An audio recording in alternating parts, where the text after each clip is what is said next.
আমার শাশুড়ি মা আমাকে গ্রামের বাড়িতে পাঠিয়ে দিলেন শ্বশুর মশাইয়ের সাথে। সেদিন হঠাৎ বৃষ্টি এলো, আর আমি বাইরে ভিজে বাড়িতে ঢুকলাম। বুঝতে পারলাম শাড়িটা পুরো ভিজে গেছে, আর খোলা চুলগুলো কাঁধের ওপর নেমে পড়ছে। বৃষ্টির জল মুখ দিয়ে গড়িয়ে পড়ছিল, আর ঠান্ডা বাতাসে একটা শীতল অনুভূতি হচ্ছিল। বৃষ্টিতে ভেজার অভিজ্ঞতাটা যেন একেবারে অন্যরকম ছিল। ঘরের মধ্যে মোমবাতির মৃদু আলো আর বাইরের বৃষ্টির ঝিরঝির আওয়াজ পুরো পরিবেশটাকে অসাধারণ করে তুলেছিল। শাড়িটা ঠিক করতে করতে আমি শ্বশুর মশাইকে বললাম, বাবা, জানালা আর দরজাগুলো বন্ধ করে দেবেন, নইলে জল ঘরে ঢুকে যাবে। আমার কথা শোনার সাথে সাথেই তিনি জানলাগুলো বন্ধ করে দিলেন, কিন্তু তার দৃষ্টিটা কিছুক্ষণ আমার উপর স্থির ছিল। তিনি কিছুক্ষণ আমাকে দেখলেন, সম্ভবত দেখছিলেন যে আমি পুরোপুরি ভিজে গেছি কিনা। আমি তার এই দেখাটা অনুভব করলাম, কিন্তু কিছু না দেখার ভান করে বললাম, বাবা, মোমবাতিটা নিয়ে ওপরের ঘরে চলুন, যেন আমি কাপড় বদলাতে পারি আর একটু আরামে বসতে পারি। শ্বশুর মশাই কিছুক্ষণ পরে তার দৃষ্টি সরিয়ে নিয়ে বললেন, ঠিক আছে বৌমা, চলো ওপরে ঘরে যাই। আমরা দুজন ওপরের ঘরে গেলাম। তারপর আমি বাথরুমে গিয়ে বাবাকে ডেকে বললাম, বাবা, এখানে এতগুলো কল কেন খোলা রাখছে? আপনি এখানে দেখুন এবং জল বন্ধ করুন। বাবুজি বাথরুমে এসে নলগুলো বন্ধ করতে লাগলেন। ঠিক তখনই আমার পা হঠাৎ ফসকে গেল, আর বাবুজি আমাকে তৎক্ষণাৎ ধরে ফেললেন। আমার মনে তখন বেশ অস্বস্তি হচ্ছিল, কিন্তু আমরা দ্রুত পরিস্থিতি সামলে নিলাম। কিন্তু শ্বশুর মশাই আমাকে বাথরুমে, বন্ধুরা, আজকের গল্পটি আরও স্পেশাল, কেউ মিস করো না। আর দয়া করে গল্পগুলো ভালো লাগলে ভিডিওটি লাইক, শেয়ার এবং চ্যানেলটি সাবস্ক্রাইব করো প্লিজ। এমন সময় আমার শাশুড়ি মার ফোন এলো। আমি আগে থেকেই বুঝতে পারছিলাম যে কিছু একটা গুরুত্বপূর্ণ কথা হবে, কারণ তিনি সাধারণত তেমন কোনো কারণ ছাড়া এত তাড়াতাড়ি আমাকে ফোন করেন না। আমি তখন অফিসে ছিলাম। আমি ফোনটা তুলে নিলাম এবং তার কণ্ঠে হালকা উত্তেজনা লক্ষ্য করলাম। তিনি সরাসরি বললেন, বৌমা, তোমাকে তোমার বাবুজির সাথে গ্রামে যেতে হবে, অনেক গুরুত্বপূর্ণ কাজ আছে। আমার শাশুড়ি মার কথা শুনে আমি একটু অবাক হয়ে গেলাম। আমার মাথায় তখনই ভাবনা এলো, কেন তিনি নিজে যাচ্ছেন না, আর কেন আমাকে যেতে হবে? আমি শান্তভাবে বললাম, শাশুড়ি মা, আপনি এবং আপনার ছেলে কি একসাথে যেতে পারতেন না? আমারও অফিসের কাজ রয়েছে। শাশুড়ি মা একটু গম্ভীর হয়ে বললেন, বৌমা, তুমি তো জানো আমি যখনই বাইরে যাই আমার শরীরটা ভালো থাকে না। আর তোমার স্বামী সবসময় নিজের কাজে ব্যস্ত থাকে বা তার বন্ধুদের সাথে মিলে মদ খেয়ে সময় কাটায়। ওকে বোঝানোর চেষ্টা করেও কোনো লাভ হয় না। তাই আমি তোমার উপরই ভরসা করি। বৌমা, তার কথায় একটা সত্যতা ছিল। আমার স্বামী সত্যিই তার বন্ধুদের সাথে সময় কাটাতে বেশি পছন্দ করত, আর বাড়ির কাজের ব্যাপারে তার কোনো আগ্রহ ছিল না। পরিস্থিতি বুঝে আমি শাশুড়ি মাকে বললাম, ঠিক আছে শাশুড়ি মা, আপনি যেমন চান। শাশুড়ি মা তখন শান্তভাবে বললেন, বৌমা, তোমাকে প্রপার্টির কাজ দেখার জন্য যেতে হবে, এটা খুবই জরুরি। আর তুমি ঠিকভাবে সামলে নিতে পারবে। বাবুজির সাথে সোমবার থেকে বুধবার পর্যন্ত সেখানে থাকলেই চলবে। বৃহস্পতিবার কাজ শেষ করে তুমি শুক্রবার বা শনিবার বাড়ি ফিরে আসতে পারবে। আমি তাকে আশ্বস্ত করে বললাম, ঠিক আছে শাশুড়ি মা, আপনি চিন্তা করবেন না। আমি বাবুজির সাথে চলে যাব। আমি দ্রুত সিদ্ধান্ত নিলাম এবং ভাবতে লাগলাম যে গ্রামের বাড়িতে যাওয়া আমার জন্য একটি নতুন অভিজ্ঞতা হতে পারে। আসলে অনেকদিন ধরেই আমি বাড়ি আর অফিসের কাজের মধ্যে আটকে ছিলাম, তাই একটা বিরতির প্রয়োজন অনুভব করছিলাম। শাশুড়ি মা ঠিকই বলেছিলেন, গ্রামের বাড়িটা বেশ বড় এবং সুন্দর ছিল। হয়তো এই পরিবর্তন আমার জন্য একটু নতুনত্ব নিয়ে আসবে। তো বন্ধুরা, এবার আমি আপনাদের আমার বাবুজির ব্যাপারে বলি, মানে আমার শ্বশুরমশাইয়ের ব্যাপারে। আমার শ্বশুরমশাইয়ের বয়স প্রায় ৬০ বছর হবে, কিন্তু এই বয়সেও তিনি বেশ শক্তসমর্থ এবং পরিশ্রমী। আমাদের ব্যবসা শুরু থেকেই ভালোই চলেছে, তাই আমাদের পরিবারে কোনো কিছুর অভাব নেই। আমাদের বাড়িতে গাড়ি, চাকরবাকর এবং বড় একটা গ্রামে বাড়ি সবই আছে। আমার একটা মেয়ে আছে, তবে সে টেস্ট টিউব পদ্ধতির মাধ্যমে জন্মেছে। হ্যাঁ, আমার মেয়ে আমার স্বামীর মাধ্যমে জন্মায়নি, কারণ আমার স্বামী সেই সক্ষমতা রাখেন না। এই সত্যটি কেবল আমি এবং আমার শ্বশুরমশাই জানে, বাড়ির অন্য কেউ, এমনকি আমার শাশুড়ি মাও এ ব্যাপারে কিছু জানেন না। যখন শাশুড়ি মা আমাকে গ্রামের বাড়িতে যেতে বলেছিলেন, আমি ভেতর থেকে একটু খুশিই হয়েছিলাম। সেদিন রাতেই আমি পরের দিন গ্রামের বাড়িতে যাওয়ার প্রস্তুতি নিতে শুরু করলাম। এরপর আমি আমার শ্বশুরমশাইয়ের ঘরে গেলাম। আমাদের বাড়িতে সবসময় একটি নিয়ম ছিল যে মহিলারা বাড়ির ভেতর মাথায় শাড়ির আঁচল রাখবে। আমাদের বাড়ির নিয়ম ছিল যে কোনো পুরুষের সামনে মাথার আঁচল ছাড়া থাকা ঠিক নয়। হ্যাঁ, আমি নিজেকে এক সংস্কারী বৌমা হিসেবে গর্ব করি।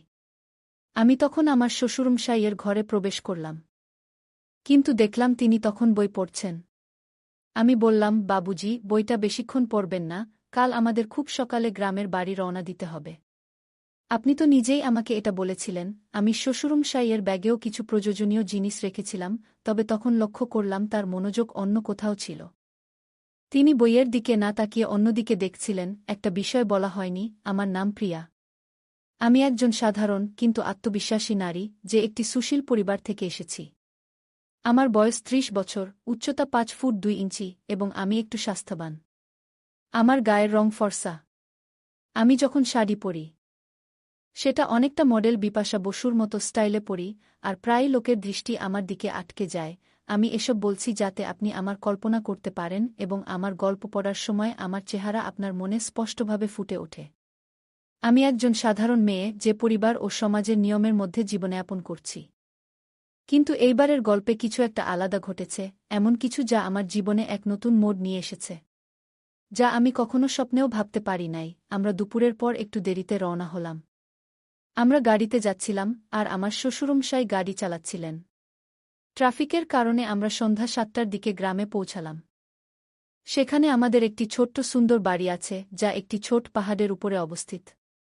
যদিও পাহাড়ে অবস্থিত, গাড়ি সহজেই সেখানে যেতে পারে। বাড়িটি একতলা, চারপাশে সুন্দর পাহাড় আর ঠান্ডা বাতাস বইছিল। আমাদের কিছু আত্মীয়ও সেখানে ছিল, তাই তারা আমাদের রাতের খাবারের জন্য আমন্ত্রণ জানিয়েছিল। সেখানে আমাদের বাড়ির দেখাশোনা করার জন্য সুনীল নামের একজন কর্মচারীও ছিল। কিন্তু তার বাড়ির কোনো একজনের শরীর খারাপ হওয়ায় সে পরদিন সকালে বাড়ি ফিরতে চাইছিল, আর শ্বশুরমশাই তাকে গ্রামের বাড়িতে যাওয়ার অনুমতি দিয়েছিলেন। বাইরে তখন বৃষ্টি হচ্ছিল, আর আমরা আত্মীয়ের বাড়িতে রাতের খাবার খেতে গেলাম। আমরা খাওয়া-দাওয়ার সব আয়োজন সেখানেই করেছিলাম। কিছুক্ষণের মধ্যেই আমার বড় শাশুড়ি মা এলেন, এবং আমাদের মধ্যে কিছু পারিবারিক আলোচনা হল, যা সাধারণত পরিবারে হয়ে থাকে। সেই রাত বড় শাশুড়ি মা আমাদের বাড়িতেই থেকেছিলেন। আমার শ্বশুরমশাই আর বড় শাশুড়ি মার স্বামী একসাথে বসে তাদের বাড়িতে মদ্যপান করছিলেন। এবং এভাবেই আমাদের রাত কেটে গেল। সোমবার এভাবেই শেষ হল।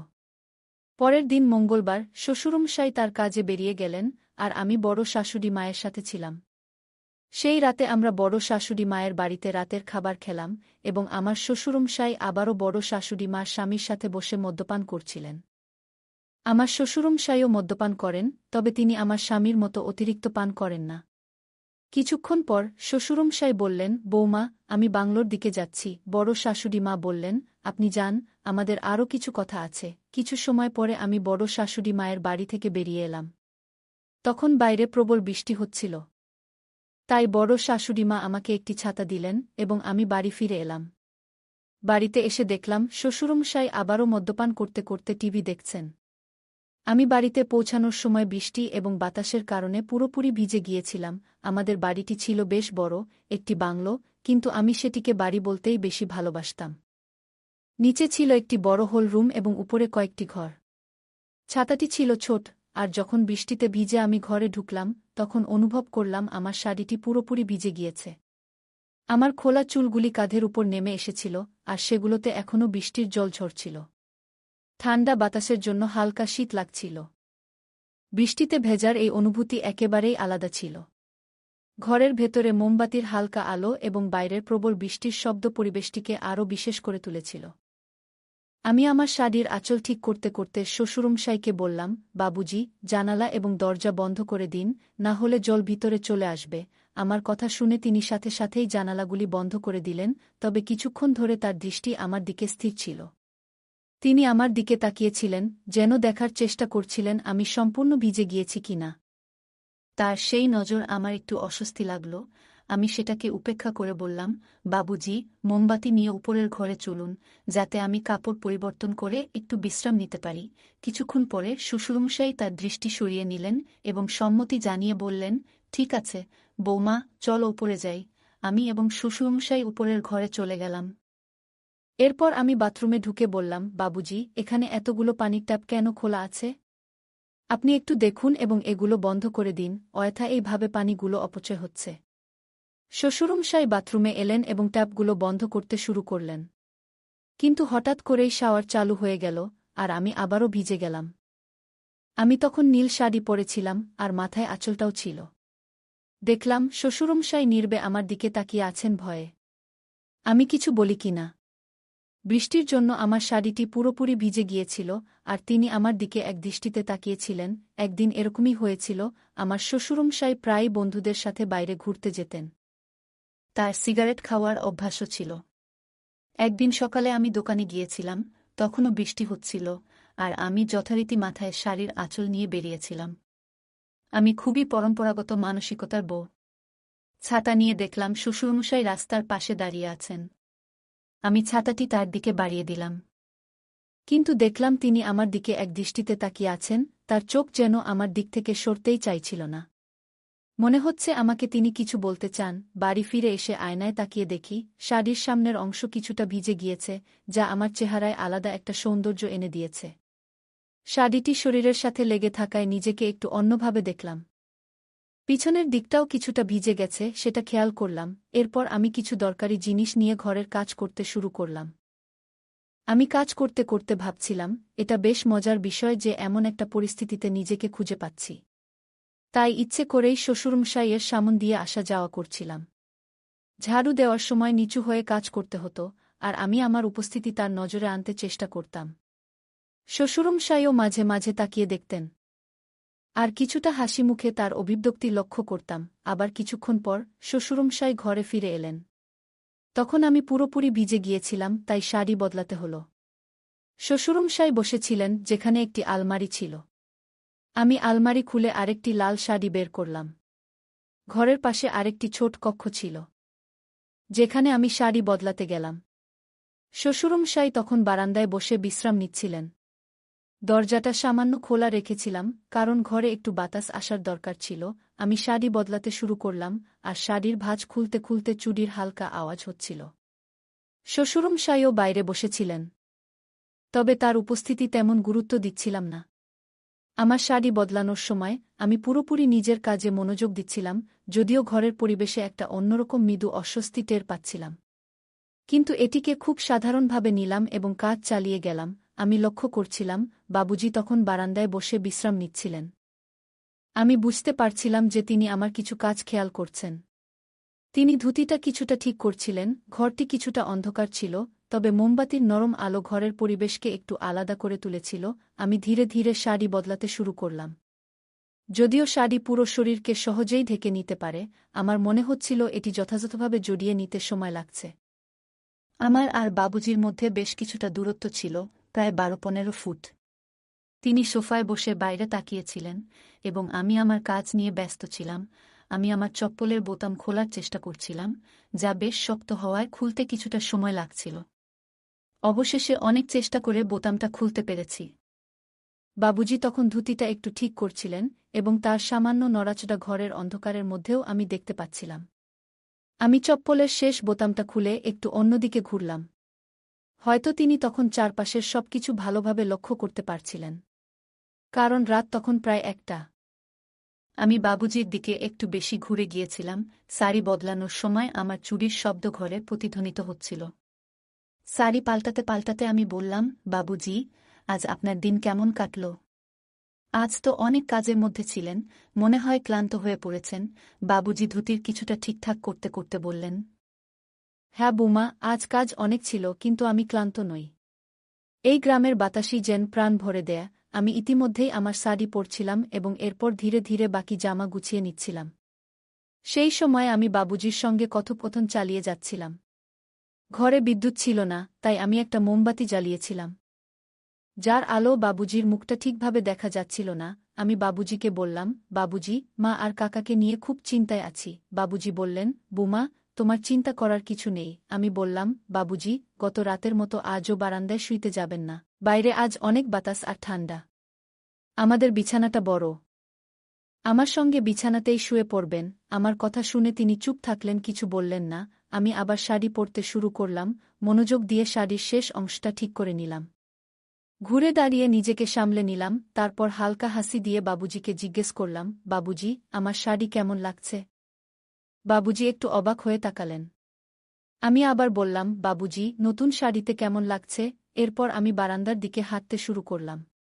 বাবুজি তখনও সোফায় বসেছিলেন, আমার দিকে তাকিয়ে। আমি বললাম, বাবুজি, আপনি বারান্দায় আসুন, একটু গ্রামের বাতাস খেতে ভালো লাগবে। বাবুজি কিছুক্ষণ পর বারান্দায় এলেন। আমি তাকে আবার জিজ্ঞেস করলাম, বাবুজি, বলুন তো, আমাকে এই শাড়িতে কেমন লাগছে? আমি তখন মাথায় পল্লু দিয়ে দাঁড়িয়েছিলাম। বাবুজি বললেন, হ্যাঁ বুমা, তোমাকে অনেক সুন্দর লাগছে শাড়িতে। এরপর বললাম, বাবুজি, আপনার সঙ্গে একটা কথা বলার আছে। বাবুজি বললেন, হ্যাঁ বুমা, কী কথা? আমি বললাম, বাবুজি, আপনার মনে আছে যখন আপনার বন্ধু বা আমার স্বামীর বন্ধুরা আসে, আমি আপনাকে বলি তাদের জন্য চা নিয়ে যান? বাবুজি বললেন, হ্যাঁ বুমা, মনে আছে। আমি বললাম, তারা আমায় এক বিশেষ দৃষ্টিতে দেখে, কিন্তু এতে আমার অনেক অস্বস্তি লাগত। বাবুজি একটু চিন্তিত হয়ে বললেন, বুমা, এভাবে ভাবার কোনো দরকার নেই। আমি হালকা হেসে বললাম, বাবুজি, এই বিশ্বাসটা আমাদের মধ্যে থাকুক। আমি জানি আপনি আমাকে কেমনভাবে দেখেন, কিন্তু এতে আমার কোনো আপত্তি নেই। আপনার দৃষ্টিভঙ্গি আমার ভালো লাগে, আপনি অনেক ভালো মনের মানুষ। কিছুক্ষণ চুপ থেকে বাবুজি বললেন, বুমা, তুমি কি খুশি? আমি হেসে বললাম, বাবুজি। এবার আসল কথায় আসি। বাবুজি বললেন, হ্যাঁ বুমা, কি কথা? সংকোচ করো না, বলো। আমি বললাম, বাবুজি, আপনি কি মনে করেন আমি সত্যিই খুশি? হ্যাঁ, আমরা ধনী, আমাদের সব কিছু আছে, গাড়ি, বাড়ি, টাকা। কিন্তু এরপরেও কি আমি খুশি? বাবুজি বললেন, বুমা, তোমাকে খুশি দেখতেই আমার ভালো লাগে। কিন্তু তুমি খুশি নও। কেন বলো? আমি একটু চুপ থেকে বললাম, বাবুজি, আপনার ছেলে। বাবুজি প্রশ্ন করলেন, আমার ছেলের কি সমস্যা আছে বলো? আমি গভীর শ্বাস নিয়ে বললাম, বাবুজি, আপনি কি মনে করেন শুধু অর্থ আর সম্পত্তি থাকলেই সুখ পাওয়া যায়?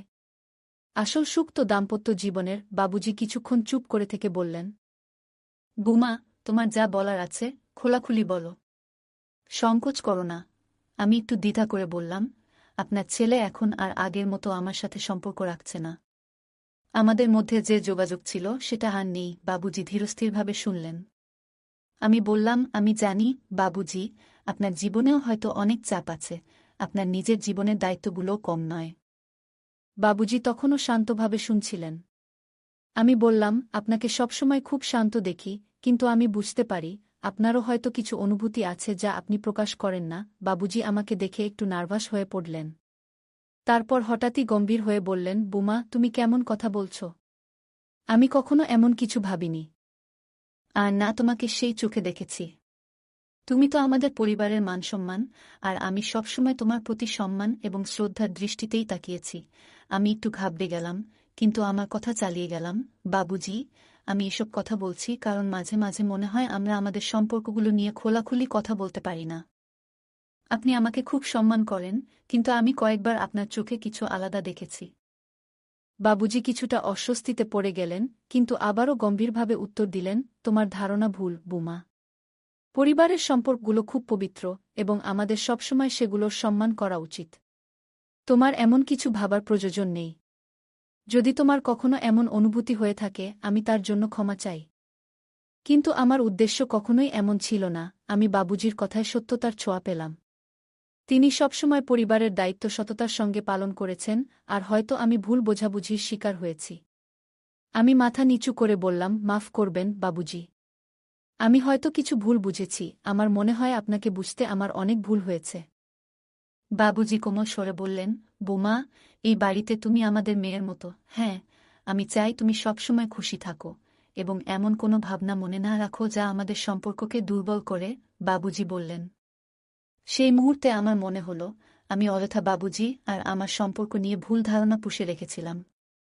আমি নিজেকে প্রতিজ্ঞা করলাম, ভবিষ্যতে আমি কখনো এমন কিছু ভাবব না, এবং সবসময় পরিবারের সম্পর্কগুলোকে সম্মান দেব। সম্পর্কগুলোর মধ্যে সততা ও খোলামেলা কথোপকথন অত্যন্ত গুরুত্বপূর্ণ। যখন আমরা আমাদের ভাবনা ও অনুভূতিগুলো নিঃসংকোচে ভাগ করে নিই, তখনই সম্পর্কের ভিত্তি মজবুত হয়। যে কোনো সম্পর্কের শক্তি নির্ভর করে আমরা একে অপরের প্রতি কতটা সৎ এবং আন্তরিক।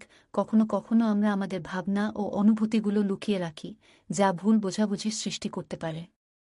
যখন আমরা কারো প্রতি আগে থেকেই কোনো ধারণা বা মতো তৈরি করি, তখন বাস্তবতা থেকে দূরে সরে যাই। এই বিভ্রান্তি আমাদের সম্পর্কগুলোতে অপ্রয়োজনীয় চাপ তৈরি করে। যদি আমরা আমাদের মনের কথা খুলে না বলি তাহলে অপর ব্যক্তি আমাদের সম্পর্কে সঠিক ধারণা পাবে না এবং ভুল সিদ্ধান্তে পৌঁছাতে পারে। তাই একে অপরের সাথে খোলাখুলি কথা বলা অত্যন্ত গুরুত্বপূর্ণ। এতে শুধু আমাদের অনুভূতিগুলো পরিষ্কার হয় না, পাশাপাশি অন্যজন আমাদের অবস্থান ও চিন্তাভাবনা সম্পর্কে সঠিক ধারণা পায়। সৎ কথোপকথনের মাধ্যমে সম্পর্কের বিশ্বাস ও বোঝাপড়া বাড়ে, যা আমাদের একে অপরের আরও কাছাকাছি নিয়ে আসে। সম্পর্কগুলো সফল করার জন্য কথা বলাকে সর্বোচ্চ গুরুত্ব দেওয়া উচিত। তো বন্ধুরা, এটাই ছিল আমাদের আজকের ছোট্ট গল্প। গল্পটা কেমন লাগলো জানাতে ভুলবে না। আরও মজার মজার রোমান্টিক গল্প শুনতে চাইলে ভিডিওটি লাইক, শেয়ার এবং চ্যানেলটি সাবস্ক্রাইব করতে এবং বেল আইকনটি ক্লিক করতে ভুলবে না। ধন্যবাদ।